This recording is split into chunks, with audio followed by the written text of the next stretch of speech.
What if your wildest dreams weren't meaningless? What if the strange symbols, the forgotten faces, the impossible landscapes were fragments of your deepest self, trying to speak in a language you've never been taught? More than a century ago, one man dared to listen. Sigmund Freud, the father of psychoanalysis, opened the door to the unconscious mind and changed everything we thought we knew about who we are. The interpretation of dreams is not just a book. It is a blueprint for decoding the soul. Freud believed that every dream is a wish disguised, distorted, buried beneath layers of fear, desire, memory, and repression. And once you learn how to read them, your dreams stop being random. They become revelations.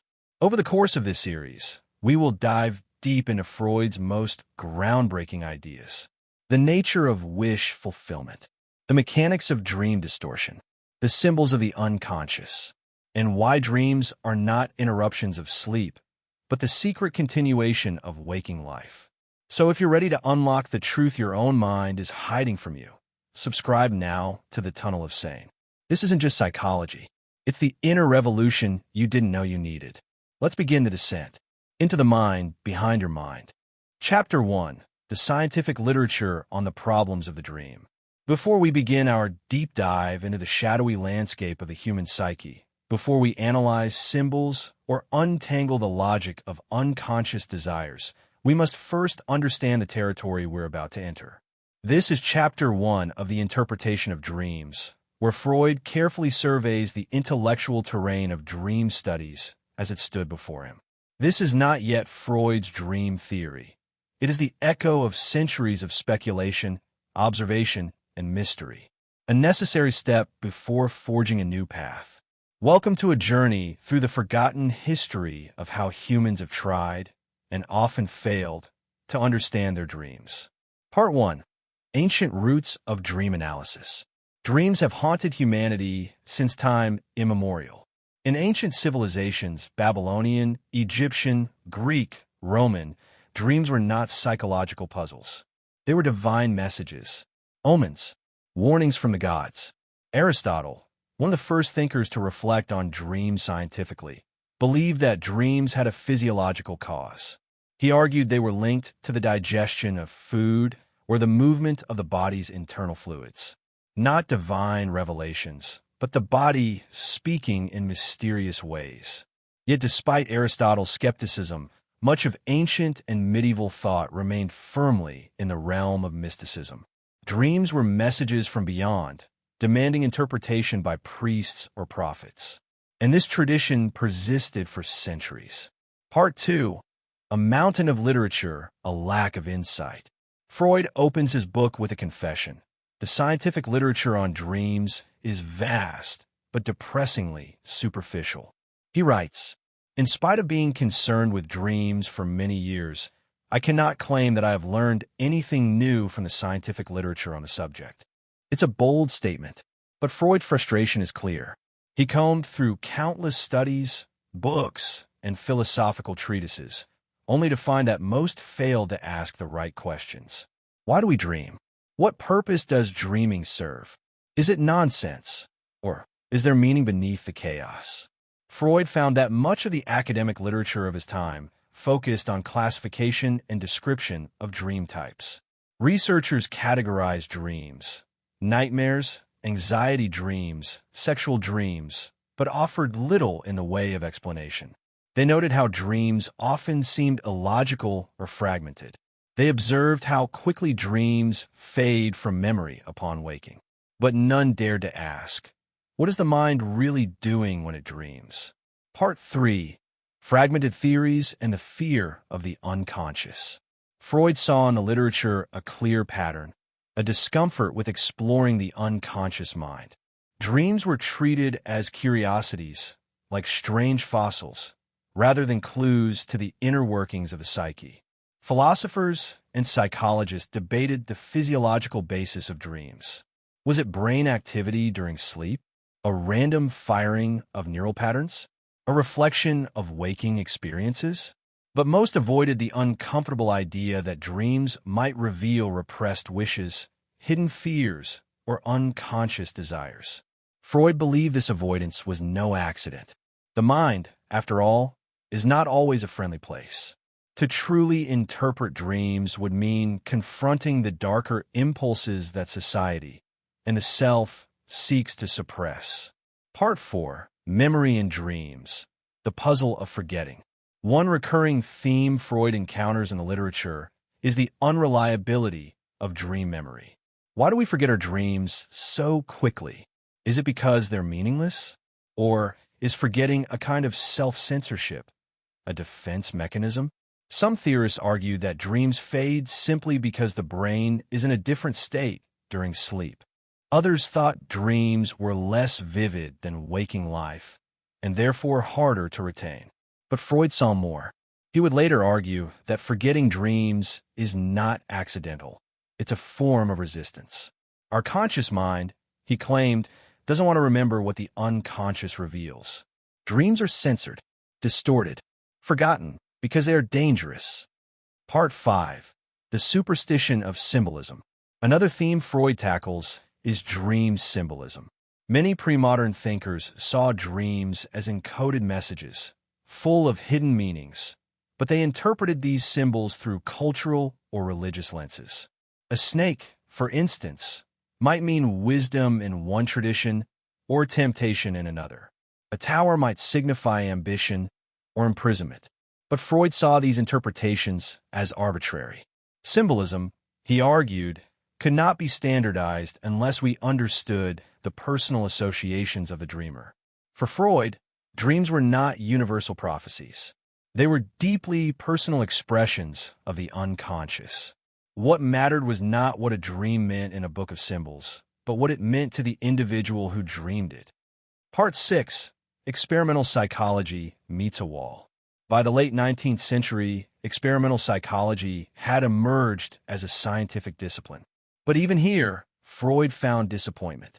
Dreams were often dismissed as mental waste or brain static, the byproduct of a sleeping brain, meaningless and random. Researchers measured sleep patterns, eye movements, and even attempted to stimulate dreams through external cues. But they rarely asked why the mind dreams the way it does. Freud believed this failure came from an unwillingness to confront the unconscious. Science wanted measurable results, and dreams resisted measurement. To truly understand dreams, Freud argued, one had to go deeper, beyond the surface, into the unconscious mind where thoughts, feelings, and impulses are repressed, yet never destroyed. Part 7. Freud's Challenge to the Literature.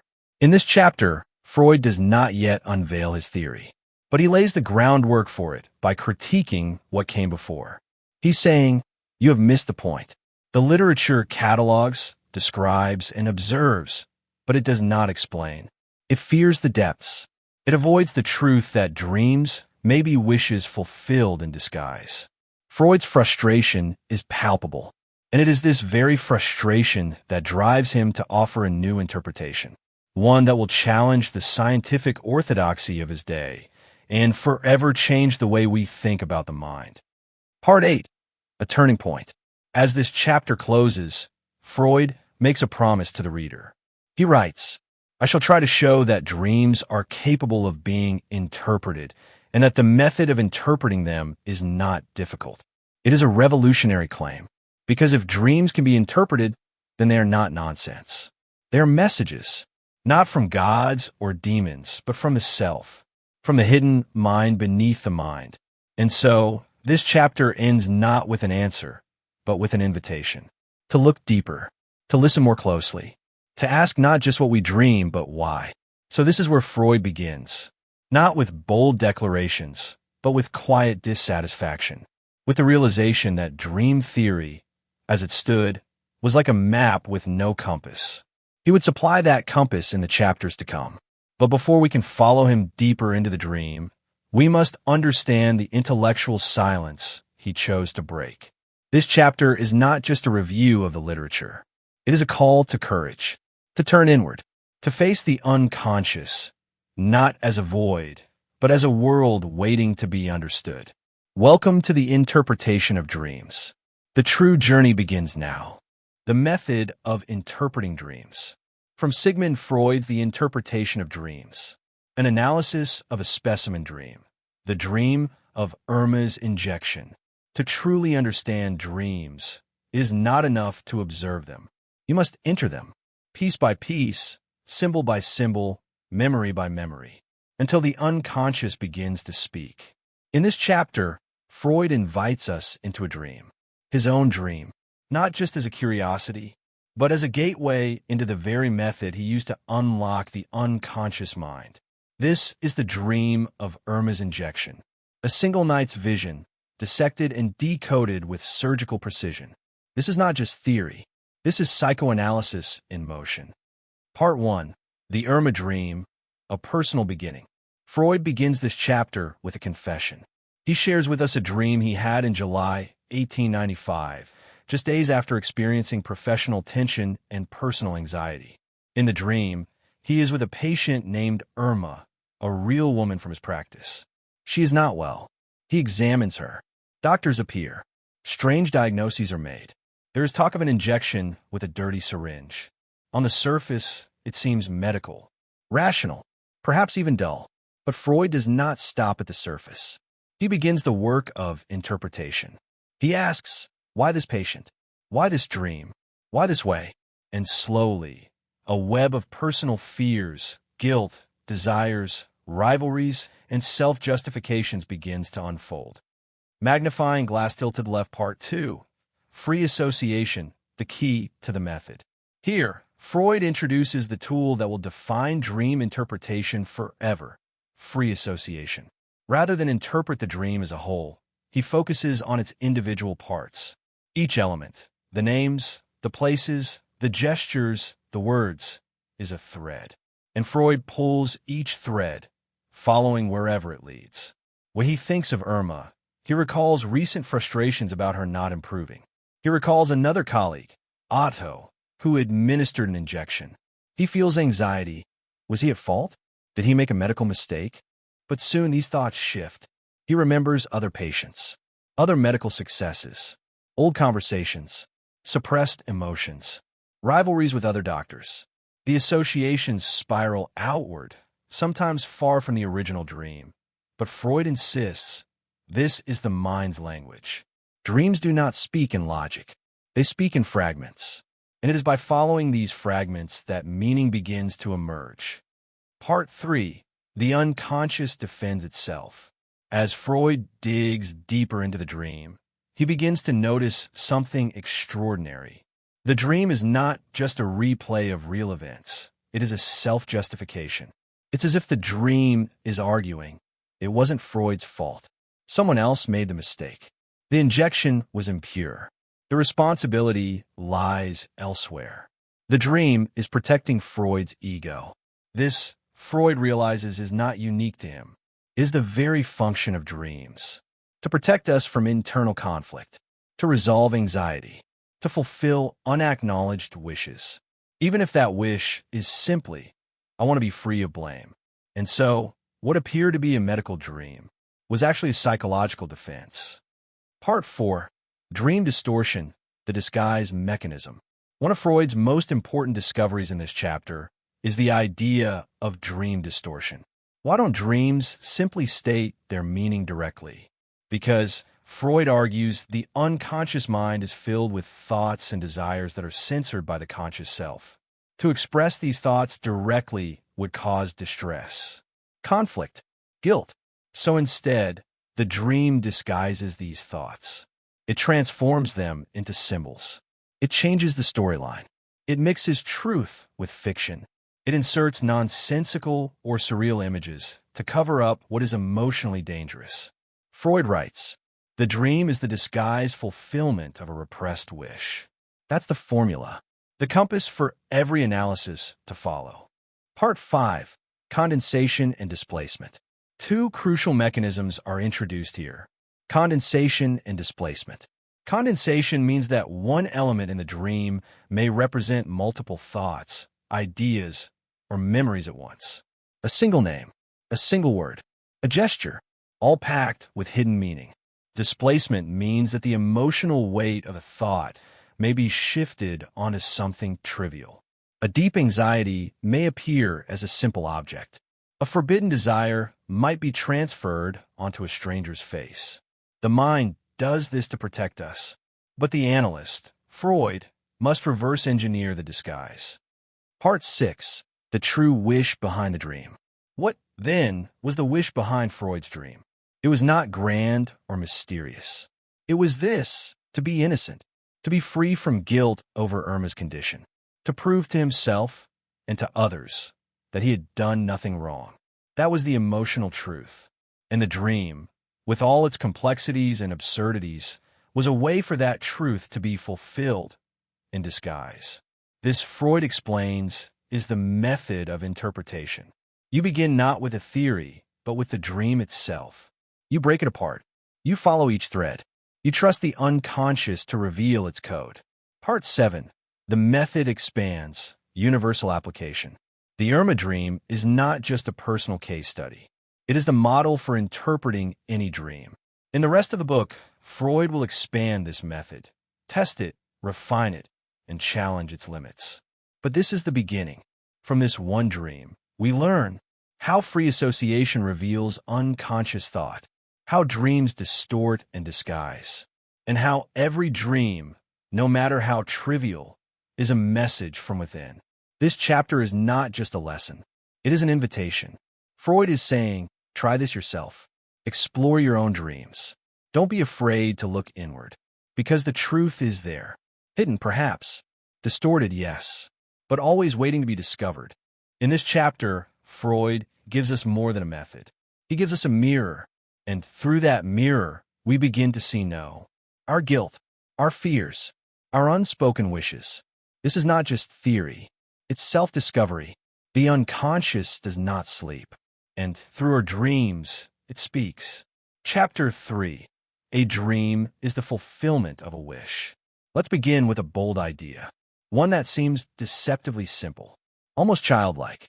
A dream is the fulfillment of a wish. This is Freud's thesis in Chapter 3, but it is more than just a theory. It's a window into how the unconscious mind reshapes our desires into symbolic forms while we sleep. But how can this be? What about nightmares? What about dreams of loss, fear, or death? Surely not every dream is wish-fulfilling. That's the challenge Freud sets out to resolve in this chapter. And he starts not with philosophy, but with children. Part 1. Dreams of Children, the Wish Made Simple. Freud begins with the dreams of children, which are, in his view, the purest form of wish fulfillment. They are unguarded, uncensored, transparent. A child denied dessert dreams of eating cake. A child told no during the day may dream yes during the night. Simple, literal, immediate. In these dreams, the wish is not disguised. It is presented exactly as it is. And in this simplicity, Freud sees the prototype of all dreaming. He writes, the dream is a disguised fulfillment of a repressed wish. The disguise may be absent in a child's mind, but in the adult, it is almost always there. Why? Because adults carry censorship. Part 2. The dream censorship mechanism. Freud introduces a key idea, the dream censor. Within our minds exists a kind of psychic watchdog, what we would later understand as the superego, that filters, represses, and suppresses thoughts that are forbidden or socially unacceptable. But these forbidden thoughts, these repressed wishes, don't disappear. They retreat underground, into the unconscious. And at night, when consciousness is dimmed and the watchdog falls asleep, the wish begins to rise, not in its raw form, but in disguise, clothed in metaphor, symbol, distortion. The result? A dream, a coded message from within. Part 3. Repressed desires, the hidden engine. Freud believed that many adult dreams are rooted in desires we cannot acknowledge, even to ourselves. Sexual desires, aggressive impulses, narcissistic fantasies, childhood longings. These desires, shaped by early experience, continue to exist within us. But because they conflict with our moral sense or social identity, they are buried. Yet they find expression in dreams. Freud insists these dreams are still wish-fulfilling. but the fulfillment is masked, distorted, even inverted. For example, a person might dream of failing an exam, but beneath it lies the wish to escape responsibility, to punish oneself, or to gain sympathy. Even pain, Freud argues, can be a disguised form of gratification.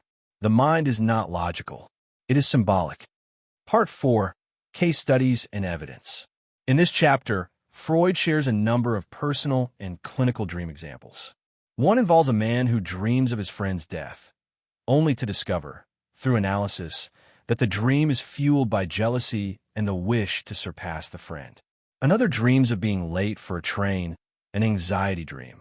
But the wish, uncovered through association, is the wish not to make the journey at all. Even dreams of grief or fear, once unpacked, reveal unconscious wishes. Here, Freud shows his method again. He asks the dreamer to free associate to each element in the dream. The mind, once loosened from censorship, begins to speak honestly.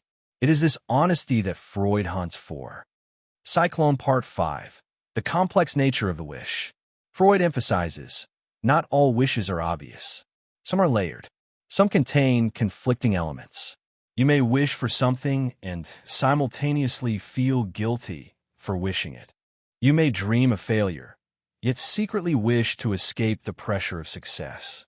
Dreams often present these conflicts symbolically. A peaceful room suddenly engulfed in fire. A loving embrace followed by disappearance. Each part of the dream is a compromise formation, a truce between desire and repression. It is not the literal story of the dream that matters. It is the hidden wish it conceals. Person in Bed Part 6. The nature of the sleeping mind. Freud then turns to the psychology of sleep. Sleep is not a state of total shutdown.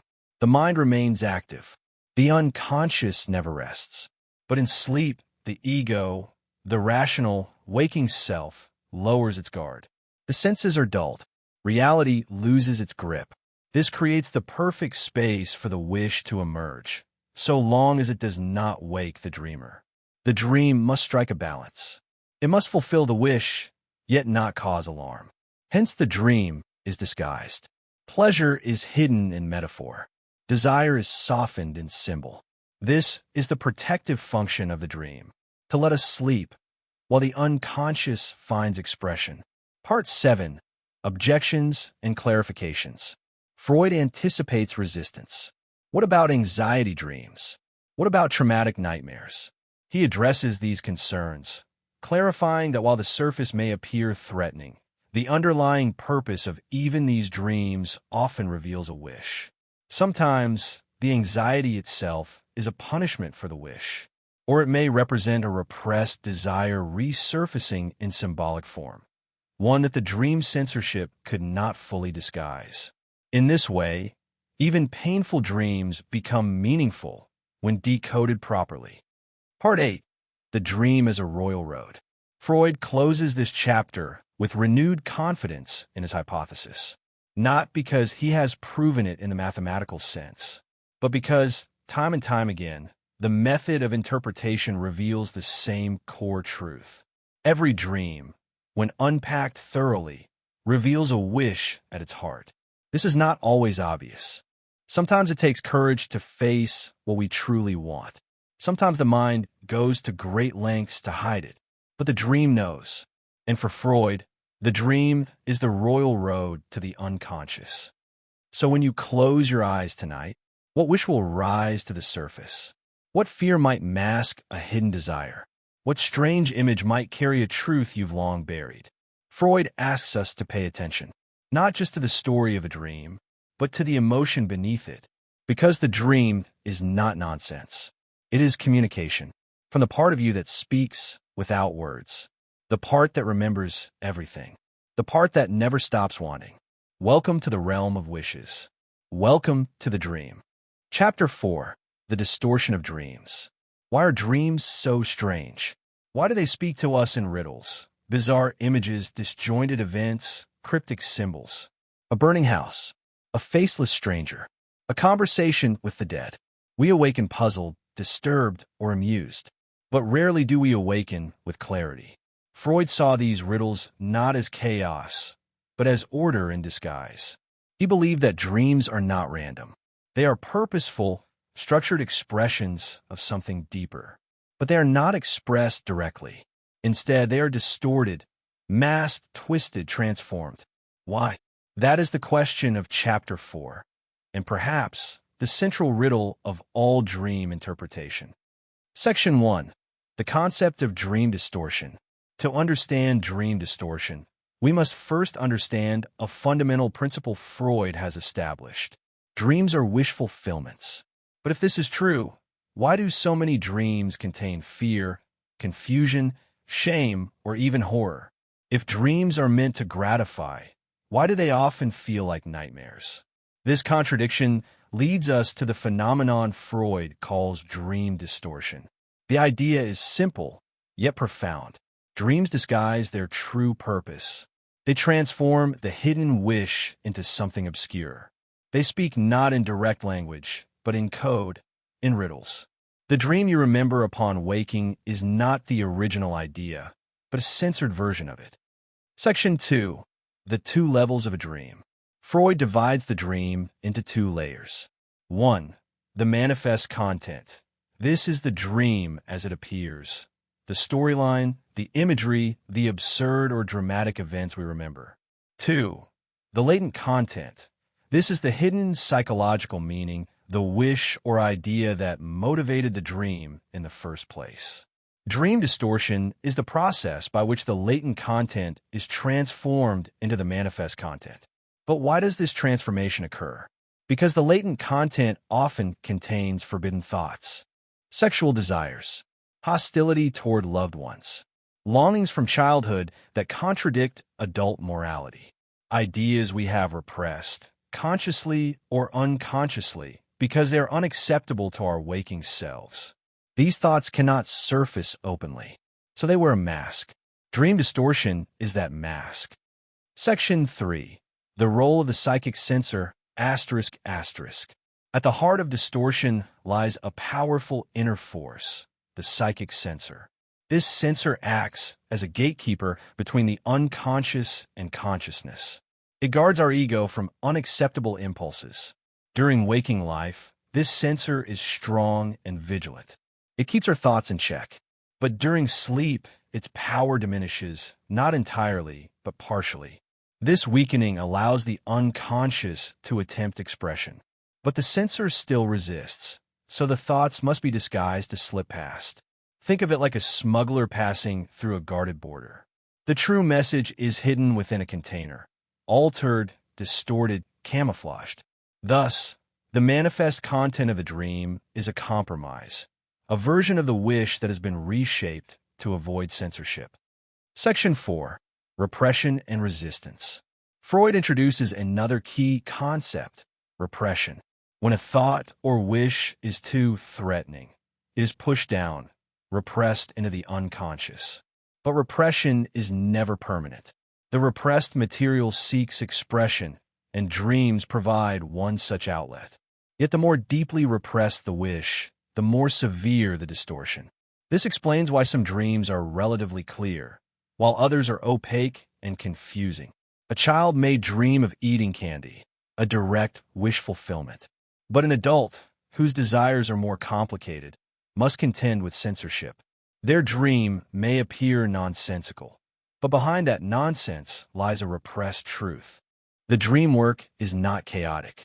It is governed by psychological rules, driven by repression, influenced by memory, colored by imagination. And always, it is shaped by the ego's need for self-protection. Dreams are not products of the external world, but of internal conflict. They reflect our inner negotiations, the struggle between what we want and what we are allowed to want. Section 8. The function of dreams. Sleep preservation, ****. Another question arises. If dreams are filled with tension and confusion, why don't they wake us up? Freud offers a surprising answer. Dreams serve to preserve sleep. They act as guardians of slumber. When a disturbing thought threatens to wake us, the dream intervenes. It disguises the thought, offers a narrative that contains the disturbance, and lets us continue sleeping. Even a nightmare, Freud argues, may be less disturbing than the truth it conceals. By transforming the latent content into something symbolic, the dream prevents a full-blown psychological crisis in the night. Section 9. When distortion fails, anxiety dreams. But distortion is not always successful. Sometimes the latent content is too powerful, the disguise too thin, the repression too weak. In such cases, the dream breaks down. We experience an anxiety dream, waking in fear or confusion. These dreams are still expressions of a wish, but the censorship failed, and the raw content reached the surface. They are moments where the unconscious overwhelms the ego, and our true inner conflict becomes too vivid to bear. Freud warns us, these dreams are rich in meaning. They are moments when the dream work falters and the truth nearly escapes. Section 10. The Ethics of Interpretation, ***. Freud now turns introspective. He cautions the dream interpreter to proceed with humility. The act of revealing the latent content is not a game. It is an act of excavation, one that must be done with care. To interpret a dream is to tamper with delicate psychic material. To unmask the distorted wish is to bring the repressed into the light, and the dreamer must be ready to face what is revealed. Dreams can uncover pain, guilt, desire, and fear, not always pleasant things. But in revealing them, we gain freedom. We lift the weight of repression. We grow. In this chapter, Freud does not just give us a method. He gives us a mirror. He shows us that our dreams are not meaningless noise. They are rich, layered, coded expressions of the self. Every distortion is a clue. Every strange image is a mask. Behind it lies the hidden truth, shaped by memory, shaped by trauma, shaped by desire. Dreams are not lies. They are truths told sideways. To understand them, we must learn to read between the lines, to hear the silence beneath the symbol, to uncover the message beneath the distortion. And in doing so, we do not just interpret a dream. We begin to understand who we truly are. Chapter 5. The Material and Sources of Dreams. Where do dreams begin? What are they made of? Are they stitched together from random memories, or do they follow deeper laws? In this chapter, Freud searches for the raw ingredients of dreams, the content, the memories, the associations, and impressions that form the scaffolding upon which the dream work constructs its secret message. He explores not only what dreams are about, but where they come from, the sources from which the unconscious draws, distorts, and reshapes. This is not yet interpretation, it is groundwork. The forensic tracing of how our inner worlds are assembled, frame by frame, image by image. Dreams may be secret messages, but every message needs a language, and every language needs vocabulary. This chapter is about that vocabulary and the strange places it's drawn from. Section 1. The dream's relationship to daily life. Freud begins with a simple observation. Dreams are closely connected to waking life. They borrow from it, shamelessly and constantly. We dream of people we saw that day, of places we passed, of thoughts we barely noticed, of trivial events we've already forgotten. He calls this the day's residues, fragments of recent experience that appear distorted or unchanged in our dreams.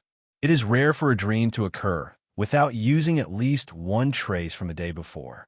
Sometimes it's the face of a stranger we saw for a moment. Sometimes it's a line we heard in passing.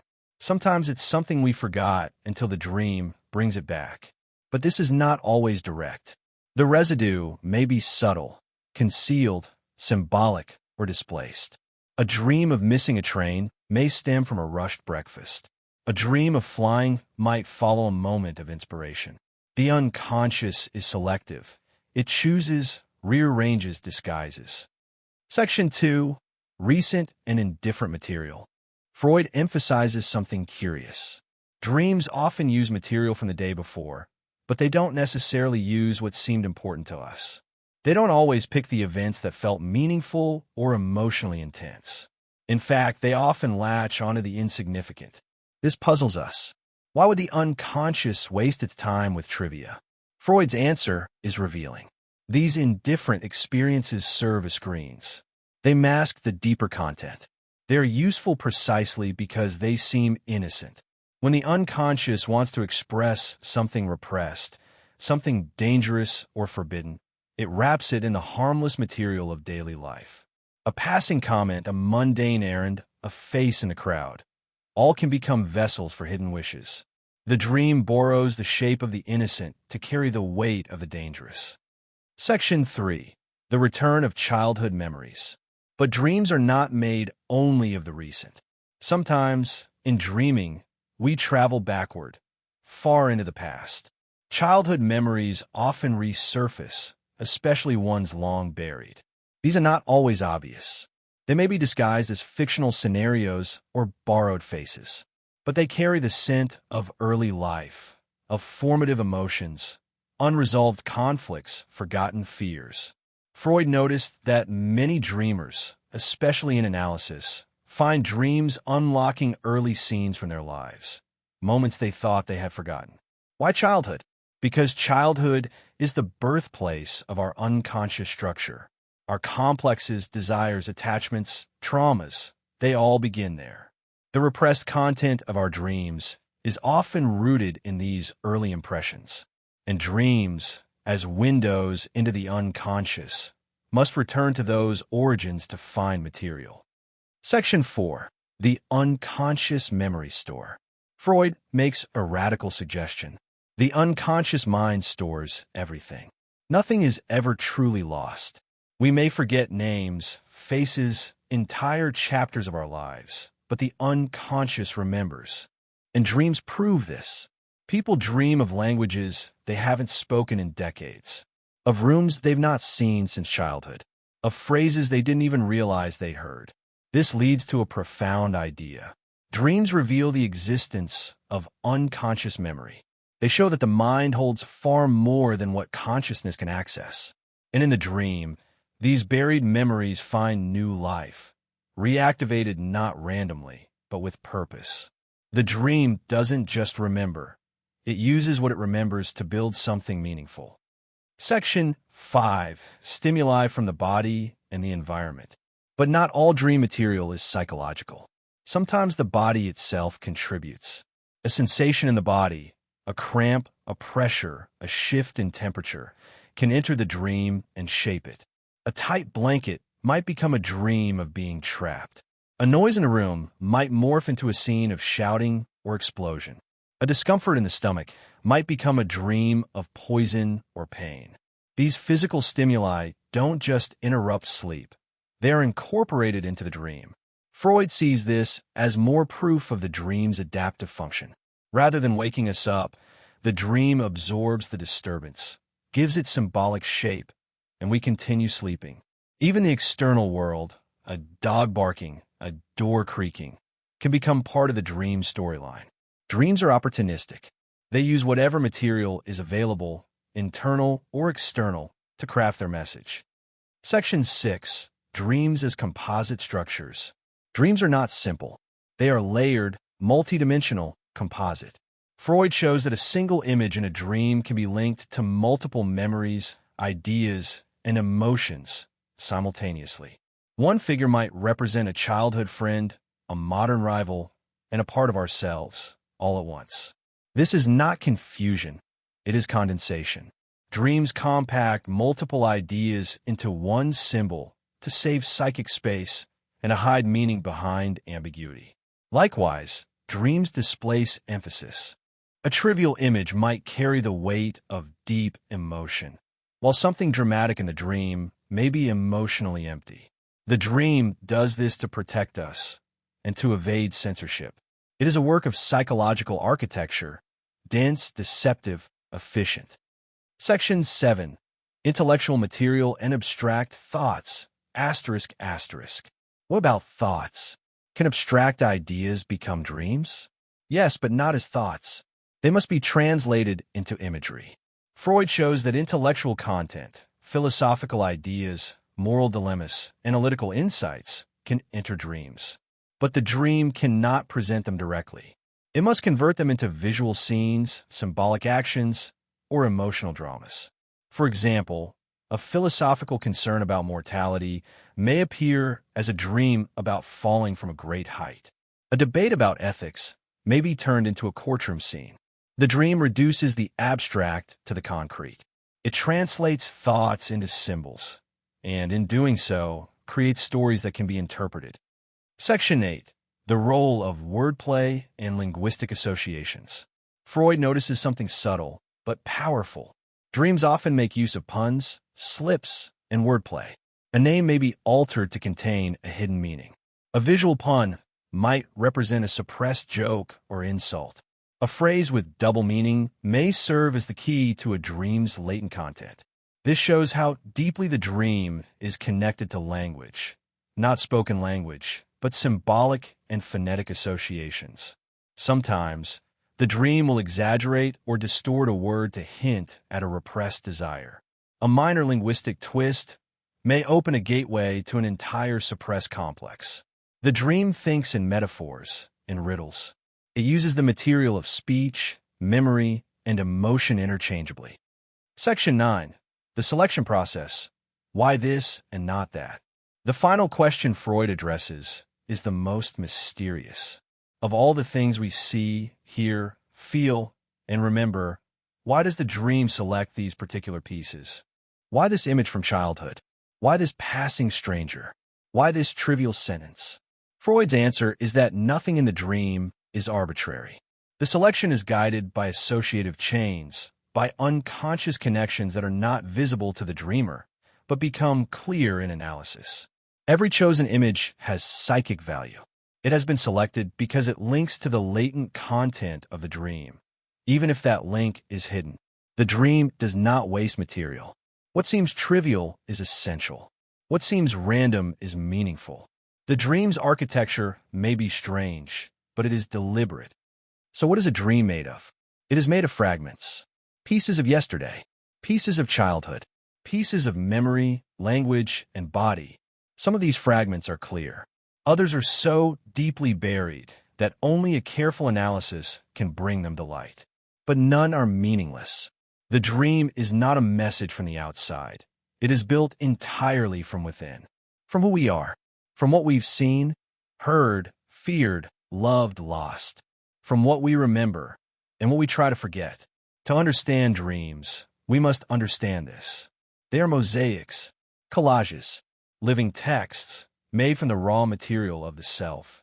And in that material, in that selection, in that distortion, the truth is waiting. It waits not in the image itself, but in what it connects to, not in what it shows, but in what it hides, not in the surface, but in the source. And now that we know how dreams are constructed, we are ready to decode what they truly mean. Chapter 6. The Dream Work. In the quiet hours of sleep, our minds do something astonishing. They take raw, disjointed thoughts, fragments of memory, desires, fears, and forge them into a vivid dream. But this transformation doesn't happen randomly. It follows a hidden process. Freud calls it the dream work. What you're about to discover is the machinery behind dreams, the tools the unconscious uses to hide, distort, and reveal our deepest truths. This isn't just about dream symbols. It's about the mind's language disguised. Let's begin. 1. Two worlds, latent thoughts versus manifest dreams. Freud begins with a crucial distinction. Latent content, the hidden, unconscious thoughts behind a dream. Manifest content, the actual storyline or imagery of the dream as remembered. The manifest content is like a mask. It protects us from facing raw, often forbidden desires buried within the latent content. The dream work is the process that shapes the hidden into the seen. But how does this transformation occur? 2. Condensation, packing many into one. Condensation is the first mechanism of the dream work. Freud observes that one image or idea in a dream often contains many different layers of meaning. A single figure in a dream may represent several people. A word may allude to multiple experiences. A place may combine real locations into one hybrid space. This compression makes the dream economical and symbolic. The dreamer might see one person's face, but Freud warns us, look deeper. That face may carry traits of others, lovers, enemies, even oneself. Condensation is the unconscious's way of layering significance. Dreams are densely packed. 3. Displacement. Emotion goes elsewhere. Next is displacement. In this process, the importance of the dream's elements is shifted. What appears to be central in the dream might be trivial in reality, and what seems minor may carry the most emotional charge. This is the mind's way of masking the dream's true intention.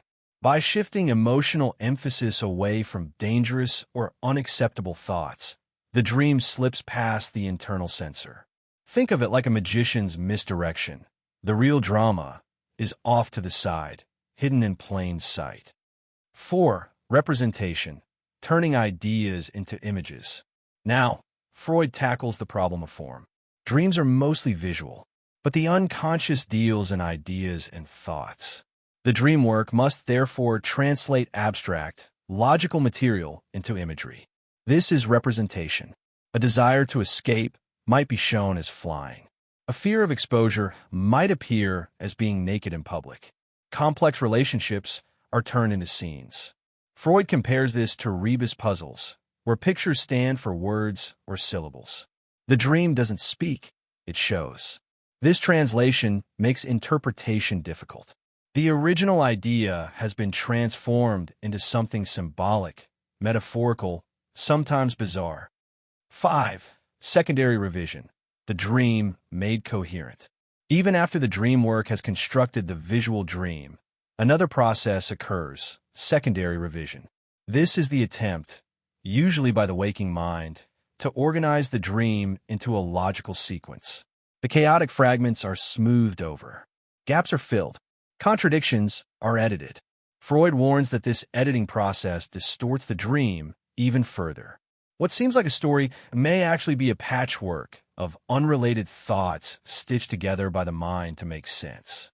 This means that even our memory of the dream has already been shaped by defense mechanisms. 6. The necessity of dream distortion. A natural question arises. Why all this distortion? Why don't we dream our thoughts directly?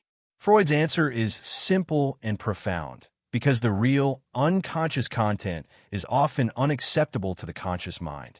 Our desires may involve aggression, taboo, sexuality, guilt, or fear. The mind's censorship mechanisms would reject such thoughts outright. So, to bypass this resistance, the dream disguises them. Distortion is a protective mask. It lets the wish express itself, but only in disguise. The dream work, then, is not just expressive. It is defensive. 7. How the dream work handles contradictions. Freud notes something fascinating about dreams. They seem to contain contradictions. Someone is alive and dead. A place is familiar and strange. But in the unconscious, contradictions can coexist. Logic, time, and negation function differently in this realm. The dream work often uses these paradoxes to encode conflict. A desire may be fulfilled and punished at once. A wish may be acknowledged and denied. These contradictions are not errors. They are reflections of inner conflict, the clash between wish and repression. 8. Visual dominance in dreams. Freud emphasizes the dominance of visual images in dreams. This poses a challenge to the verbal structure of latent thoughts. So the mind uses visual symbols to substitute for verbal content. For example, a ladder may symbolize ambition or danger. Water may symbolize birth, emotions, or sexuality. Repetitive actions may symbolize guilt or ritual. The imagery is never random. It is the best possible representation of the thought, disguised by the tools of the unconscious. 9. Dream symbols and universality. Here, Freud touches on the controversial idea of dream symbols, objects or actions that have consistent meaning across individuals. He warns, however, against over-reliance on fixed symbols. Though some symbols, especially of sexual nature, appear often, e.g., keys, doors, climbing, each dream must be interpreted in the context of the individual's associations. The same object may mean different things to different people. A cigar is not always a cigar, or sometimes it is. Interpretation must be personal, guided by free association. Examples of the dream work in action. To illuminate these mechanisms, Freud provides case studies. In one, a patient dreams of a man pointing at a calendar. On analysis, this image is revealed to be a condensation of guilt over missing an appointment, anxiety about aging, and repressed resentment toward a father figure. In another, a woman dreams of a locked cupboard. Through association, this cupboard is linked to secrets, suppressed sexuality, and childhood trauma. These examples show how every dream element, no matter how mundane, is pregnant with meaning, if we dare to ask the right questions. Conclusion: dreams as work and art. Freud concludes that dreams are not chaotic leftovers of the day. They are constructed. They are work, the mind's attempt to satisfy wishes while preserving sleep. But they're also art. The dream work uses metaphor, montage, symbolism, compression, and irony. It is the inner artist, the dramatist of the psyche. Understanding the dream work gives us access to the most hidden parts of ourselves, not in the direct language of daylight, but in the disguised poetry of night. So what is a dream? It is not random. It is not meaningless. It is a carefully crafted disguise, one meant to protect, to express, and to speak truths we're not ready to face head-on. By understanding the mechanisms of the dream work, condensation, displacement, representation, and secondary revision, we learn to read the language of our unconscious. We learn that even the strangest dream is trying to tell us something. Chapter 7. The Psychology of the Dream Processes. As we drift into sleep, we enter a world shaped not by logic or will, but by unconscious forces that silently steer our thoughts, emotions, and impulses. In this final chapter of the interpretation of dreams, Freud ventures even deeper. He seeks to uncover the psychological structure behind dreaming, the interactions between the conscious, preconscious, and unconscious minds. What mental systems are at play when a dream is born? How does a wish become a scene? And why is sleep the gateway to the soul's secret language? Let's begin the final journey into the architecture of the psyche. 1. The mind structure: conscious, preconscious, unconscious. Freud proposes a layered model of the mind. The conscious is what we are aware of: perceptions, decisions, judgments. The preconscious includes thoughts that are not currently in awareness, but can become conscious easily: memories, facts, learned behaviors. The unconscious is the deepest layer, home to repressed desires, forbidden wishes, unresolved conflicts. Dreams emerge from the unconscious, yet we remember them consciously. This means that dreams are a bridge between hidden desire and surface awareness.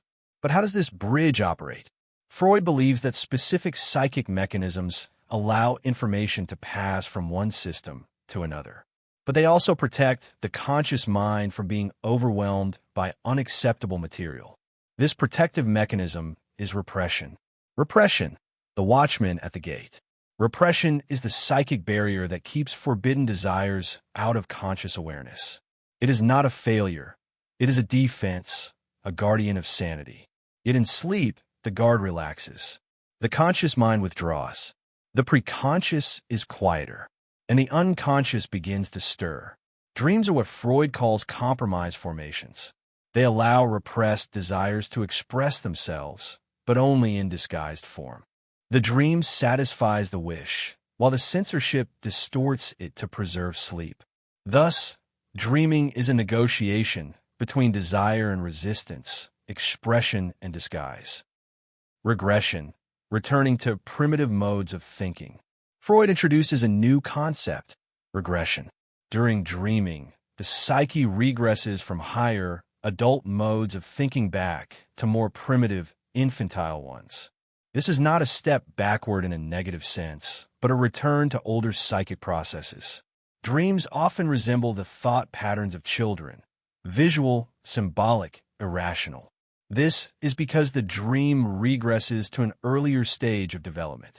Instead of logical, verbal reasoning, the dream reverts to primary process thinking, a way of processing governed by the pleasure principle, symbolism, and associative imagery. Primary versus secondary process. Freud distinguishes between two modes of psychic activity. Primary process thinking is characteristic of the unconscious. It is illogical, driven by immediate gratification, symbolism, and fantasy. Secondary process thinking governs the conscious mind. It is logical, reality-bound, ordered. During the day, the secondary process dominates. But at night, in dreams, the primary process takes control. This explains why dreams often lack logic or sequence.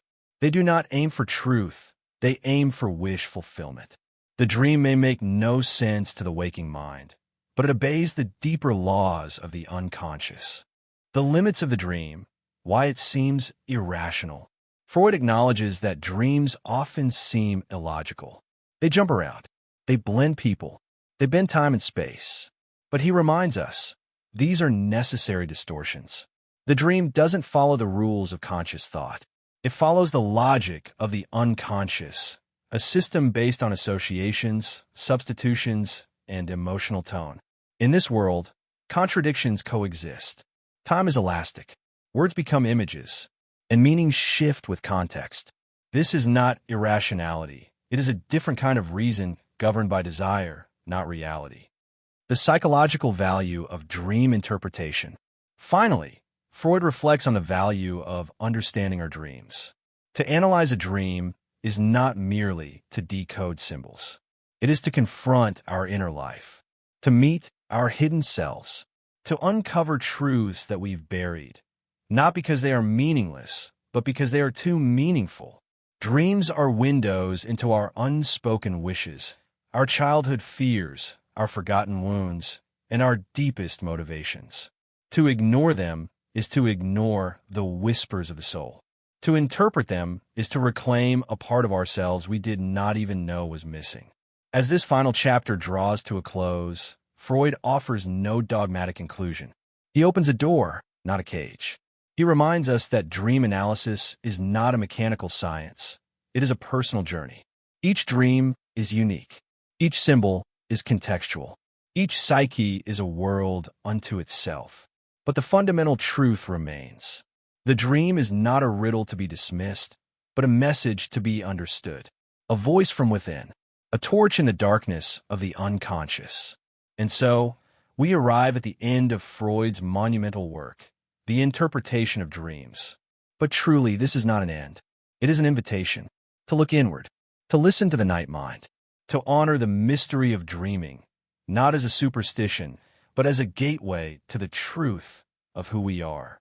Dreams are the royal road to the unconscious. And through that road, we return to ourselves. Final line, pause, then warm closing with call to action. If this journey through the mind has stirred something within you, subscribe to the Tunnel of Sane. There are more paths to walk, more truths to uncover, more mysteries to dream through. Until next time,